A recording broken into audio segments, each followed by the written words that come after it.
तो नमस्कार दोस्तों, बहुत बहुत स्वागत करता हूं आप सभी का एग्रीकल्चर स्टडी अड्डा में। और दोस्तों, बीएससी एग्रीकल्चर रबी क्रॉप्स, जिसमें दलहनी जो फसलें हैं, तमाम दलहनी फसलें, चाहे वो चना हो, मसूर हो, मटर हो या राजमा हो, उसको मैं क्लियर कर दूंगा। और इसमें जितने भी शामिल किए गए क्वेश्चंस को वो टोटली एमसीक्यू टाइप हैं और टोटली जो है सिलेबस पे आधारित हैं। तो दोस्तों, आप लोगों से रिक्वेस्ट है कि आप लोग प्लीज़ वीडियो को ज़्यादा से ज़्यादा लाइक करिए और चैनल पर नए हैं तो सब्सक्राइब कर लीजिए, क्योंकि आगे के इसी तरह वीडियो देखने के लिए आपको परेशानी ना हो।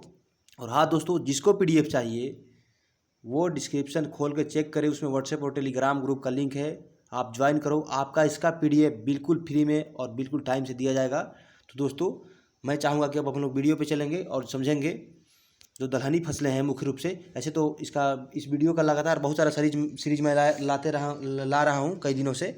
तो आज का जो हमारा टॉपिक है वो दलहनी फसलों पे होने वाला है। ठीक है दोस्तों, तो दोस्तों चलिए वीडियो को शुरू करते हैं। तो दोस्तों, सबसे पहले देखिए, हम लोग दलहनी फसलों पर बात करेंगे। तो यहाँ पर देखिए क्या लिखा हुआ है, चना। क्या लिखा हुआ है दोस्तों, यहाँ पे चना है। तो दोस्तों, अब हम लोग क्या करेंगे, बारीकी समझेंगे पहले चना के बारे में, यानी जो होता है चना, इसका जिसको इंग्लिश में चिक पी और ग्राम बोला जाता है। अब दोस्तों समझिए, सबसे पहले बोटेनिकल नेम ऑफ चिक पी, क्योंकि दोस्तों सबसे पहले हम लोगों को इसका जो वानस्पतिक नाम है उसको जाना जरूरी होता है। तो सबसे पहले चना का नाम देख लीजिए, सीसर एराइटिनम होता है। यहाँ पर देखिए लिखा हुआ है हिंदी में भी। तो साइसर एराइटिनम जो है क्या है, चना का वैज्ञानिक नाम है। और उसका कुल क्या है, फैमिली क्या है दोस्तों। तो दोस्तों, जो चना है वो दलहनी कुल की फसल है, यानी लेग्यूमिनेसी इसका फैमिली है। और दोस्तों देखिए, नंबर ऑफ क्रोमोसोम दोस्तों, तो चना में जो होता है गुणसूत्रों की संख्या 2n बराबर 16। ठीक है दोस्तों, यानी 2n इक्वल टू 16 क्या है, number of chromosome in chickpea, या जिसे चना बोलते हैं। और दोस्तों आगे बढ़िएगा तो आपको और बारीकी से ध्यान देना होगा इस वीडियो में। और दोस्तों हाँ, वीडियो को छोड़कर बिल्कुल मत भागिएगा, क्योंकि दोस्तों आप वीडियो को छोड़कर भागेंगे तो आपको बहुत बड़ा नुकसान हो जाएगा, क्योंकि पेपर का टाइम नज़दीक है।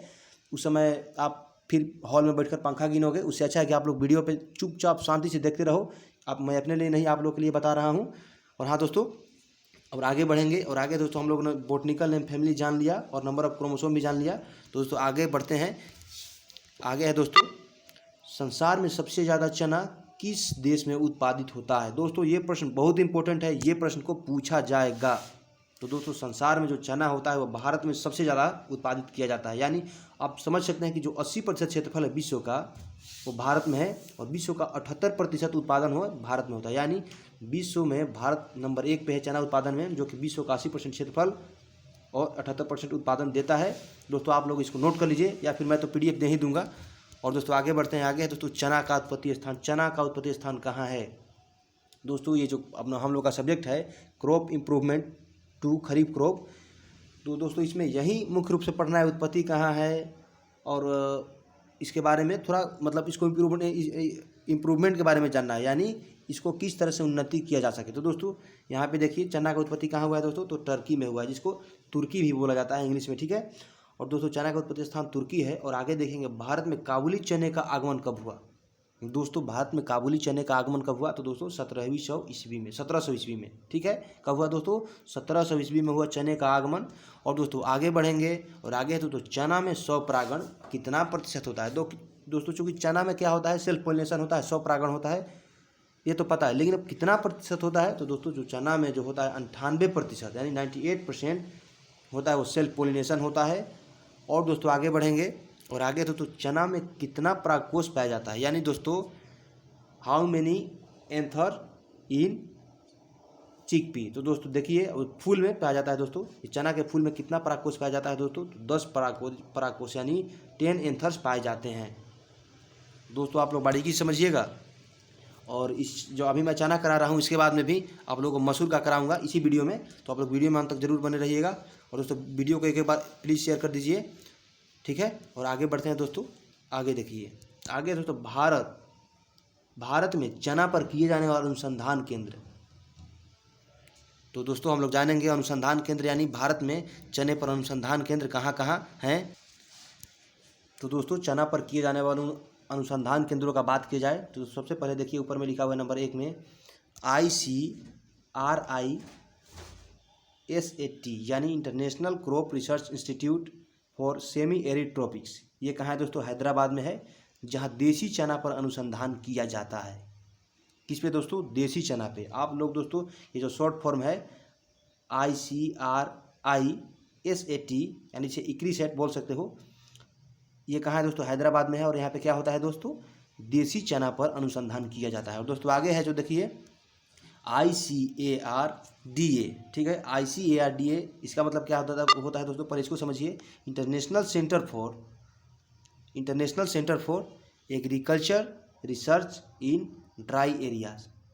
दोस्तों इस पे क्या होता है दोस्तों? इस पे देसी तथा काबुली चना दोनों पर अनुसंधान कार्य किए जाते हैं। यानी दोस्तों अगर आपसे पूछेगा कि चना पर अनुसंधान कार्य किस संस्था द्वारा किया जाता है दोस्तों, तो आप लोग सबसे ऊपर वाला बताइएगा ICRISAT यानी international crop research institute for semi arid tropics, जो कि हैदराबाद में है। और दोस्तों एक और है संस्था जो कि ये भारत में नहीं विदेश में है दोस्तों, इसका जो फुल शॉर्ट फॉर्म है वो है दोस्तों ICARDA यानी international centre for agriculture research in dry areas. इसमें भी चना पर अनुसंधान कार्य किया जाता है ताकि चने की और नई नई विकसित प्रजातियों को लाया जाए। और दोस्तों चना यहीं पे आपका समाप्त हो रहा है, ठीक है। अब हम लोग चना को तो पढ़ चुके हैं, अब दोस्तों हम लोग पढ़ेंगे मसूर के बारे में, जिसे इंग्लिश में लेंटिल बोला जाता है। दोस्तों बिल्कुल ध्यान लगाकर पढ़िएगा। ये दोस्तों मैं बार बार यहीं आप लोगों से बता रहा हूँ कि जितने मैं वीडियो में शामिल किया हूँ प्रश्न को, ये टोटली 100% 101% क्या है दोस्तों? ये आपका सिलेबस आधारित है। और मैंने एक वीडियो ही बनाया है स्पेशल सिलेबस पर, जो कि आप उसको भी देख सकते हो, डिस्क्रिप्शन में उसका भी लिंक है। यानी किस तरह से आप पढ़ें कि आपको पेपर में कोई परेशानी ना हो, उसमें पढ़ने का एक बहुत अच्छा तरीका बताया गया है जो कि सिलेबस आधारित है। इसलिए मैं बोलता हूँ दोस्तों इसमें जितने भी वीडियो में शामिल किए अगर पर सब सिलेबस के हैं। और दोस्तों आप लोग इसको बारीकी से समझिएगा, ध्यान से समझिएगा, ताकि मुझे बार बार कहना ना पड़े कि आप लोग ये करो वो करो। और हम लोग मसूर के बारे में जानते हैं ये डिटेल से। और दोस्तों मसूर जिसे इंग्लिश में लेंटिल बोला जाता है दोस्तों, सबसे पहले इसका वैज्ञानिक वनस्पतिक नाम जानेंगे। दोस्तों इसका वनस्पतिक नाम क्या होता है दोस्तों? लेंस एस्कुलेंटा, ठीक है दोस्तों, यहाँ पे लिखा हुआ है लेंस एस्कुलेंटा। अब दोस्तों यहाँ पर आप लोग देख रहे होंगे कि लेंस एस्कुलेंटा जो लिखा हुआ है इसको नीचे से अंडरलाइन किया हुआ है। मैंने इसको पहले ही बताया है, फिर भी बता दे रहा हूँ। अगर आप किसी भी जीव का या पौधा या पादप या जंतु का उसका वैज्ञानिक नाम या बॉटनिकल नेम लिख रहे हैं तो दोस्तों वो दो भाग में होता है। पहले नंबर तो एक होता है जेनस और एक होता है स्पीसीज, जो कि ये है आपका लेंस क्या है? जेनस है, और एस्कुलेंटा क्या है दोस्तों? स्पीसीज है। तो इसलिए दोनों अलग दिखे, ताकि इसलिए आपको इसके नीचे अंडरलाइन करना होता है, ठीक है। यानी अब किसी भी चाहे जंतु हो या पादप हो उसका वैज्ञानिक नाम लिखें या बोटेनिकल नेम लिखें तो दोस्तों आप लोग उसके नीचे अंडरलाइन जरूर कर दें, क्योंकि दोस्तों ये नियम होता है। और दोस्तों आगे बढ़ेंगे। दोस्तों आप लोगों को बोरियत महसूस हो रहा होगा, लेकिन मैं सोचता हूँ कि आज जितना एक्सप्लेनेशन दे मेरे द्वारा दिया जाए आप लोगों को 100% दिमाग में घुस जाए। तो दोस्तों मेरा उद्देश्य यही है। तो दोस्तों वीडियो में बने रहे और समझते हैं इसका फैमिली कौन सा है। तो दोस्तों मसूर का फैमिली यानी कुल क्या होता है दोस्तों? तो दोस्तों मसूर भी क्या है? दलहनी फसल है, इसलिए इसका कुल भी लेग्यूमिनेसी होगा, ठीक है दोस्तों, जिसे फैबेसी भी बोला जाता है। आप लेग्यूमिनेसी या फैबेसी भी बोल सकते हो। और दोस्तों आगे देखेंगे नंबर ऑफ क्रोमोसोम्स यानी गुणसूत्रों की संख्या। दोस्तों इसमें होता है 2n = 14, यानी चना में होता है दोस्तों 2n = 16 और मसूर में होता है 2n = 14, मतलब चना से 2 कम होता है। आप लोग इसको इस तरह से याद कर सकते हो।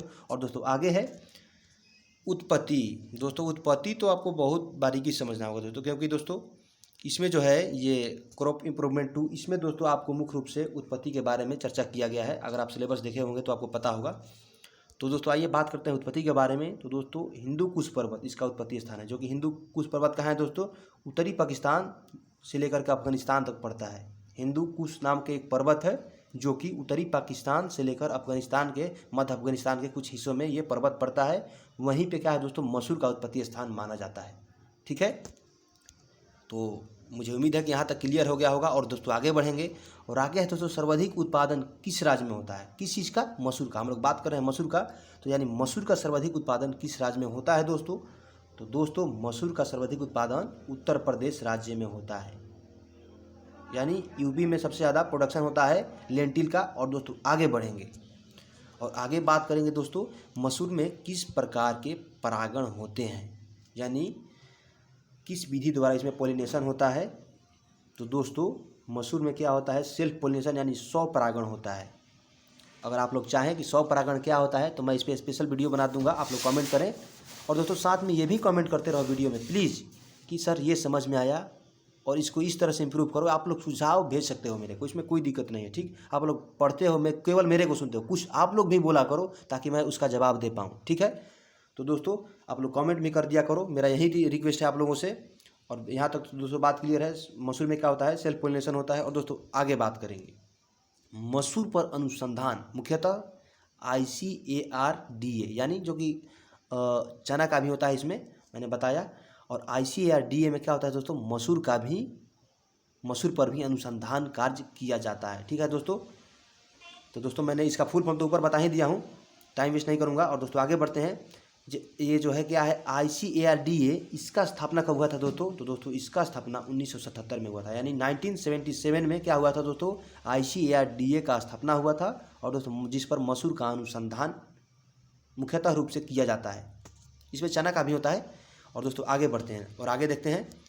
मसूर के दाने के आकार के आधार पर 2 भागों में बांटा गया है, ठीक है दोस्तों। कितने भागों में बांटा गया है, 2 भागों में बांटा गया है। किस पे दोस्तों, मसूर के दानों के आकार के आधार। तो हम समझते हैं कि इसके कौन कौन से 2 प्रकार हैं। तो दोस्तों इसका पहला प्रकार है लेंस एस्कुलेंटा माइक्रोस्पर्मा, यानी इसका बीज जो होता है बड़ा होता है। माइक्रो मतलब बड़ा होता है और माइक्रो मतलब छोटा होता है, यानी MACRO मतलब क्या होता है, बड़ा। और माइक्रोस्पर्मा जो होता है लेंस एस्कुलेंटा माइक्रोस्पर्मा क्या होता है दोस्तों, ये एक बड़ी बीज वाली मसूर है। और दोस्तों आगे है 2 नंबर पे, चूँकि इसको 2 भागों में बांटा गया है। तो दोस्तों लेंस एस्कुलेंटा माइक्रोस्पर्मा वो क्या है दोस्तों, माइक्रो मतलब समझ सकते हैं आप, छोटा होगा। और बिल्कुल सही बात है, लेंस एस्कुलेंटा माइक्रोस्पर्मा जो है वो छोटा बीज वाला मसूर है, यानी माइक्रो वाला जो है वो बड़ा है और माइक्रो वाला छोटा है। बस यहाँ A और I का अंतर है, आप लोग इसको समझ लीजिएगा। और बाकी तो मैं PDF दे ही दूंगा। और दोस्तों आगे बढ़ेंगे और आगे दोस्तों है उन्नतशील जातियाँ। तो दोस्तों अब हम लोग मसूर के उन्नतशील जातियों के बारे में जान लेते हैं। तो दोस्तों मसूर के उन्नतशील जातियों को समझते हैं। यहाँ पे पंत लिखा हुआ है, पंत L209। ये क्या है दोस्तों, मसूर की एक उन्नत जाति है, यानी इम्प्रूव वैरायटी है L209। और अगला वैरायटी है दोस्तों पंत L234। और दोस्तों पंत मसूर जो है पंत मसूर 4 और BR25, ये सब क्या है दोस्तों, मसूर की उन्नतशील जातियाँ हैं। और दोस्तों ये क्या है दोस्तों, ये जो आप मसूर की उन्नतशील प्रजातियों के आगे देख रहे हैं पंत लिखा हुआ है दोस्तों, इसका मतलब क्या होगा, इसका मतलब होगा दोस्तों यानी पंतनगर कृषि विश्वविद्यालय जो उत्तराखंड में है, पंतनगर, वहाँ पे इसको विकसित किया गया है, चाहे ये हो या फिर ये हो। और दोस्तों आगे आता है बात BR25। तो BR मतलब दोस्तों ये बिहार में जो है वो सेंट्रल एग्रीकल्चरल यूनिवर्सिटी, उसमें इसको तैयार किया गया है। तो दोस्तों मैं उम्मीद करता हूँ कि ये वीडियो आप लोगों को समझ में आ गया होगा। और मेरा पर्पज़ भी यही है कि आप लोग वीडियो को अच्छी तरह से समझें, देखें। और हाँ दोस्तों, मैं आप लोगों के लिए इतना कुछ कर रहा हूँ, तो आप लोग प्लीज़ वीडियो को लाइक कर दिया करो और चैनल पे नए हो तो सब्सक्राइब करो, ताकि आगे की वीडियो देखने के लिए आपको परेशानी को सामना ना करना पड़े। और हाँ दोस्तों, एक शेयर बस करिए, एक शेयर आपका मेरे लिए बहुत बड़ा साबित होने वाला है। इसलिए आप लोग प्लीज़ एक शेयर भी कर दिया करो और अपने हिसाब से कमेंट कर दिया करो कि सर सुझाव भेजते हैं आपको, ठीक है। तो यही कहना है मेरा, और मिलते हैं अगली वीडियो में। तब तक के लिए दोस्तों जय किसान और जय कृषि विज्ञान।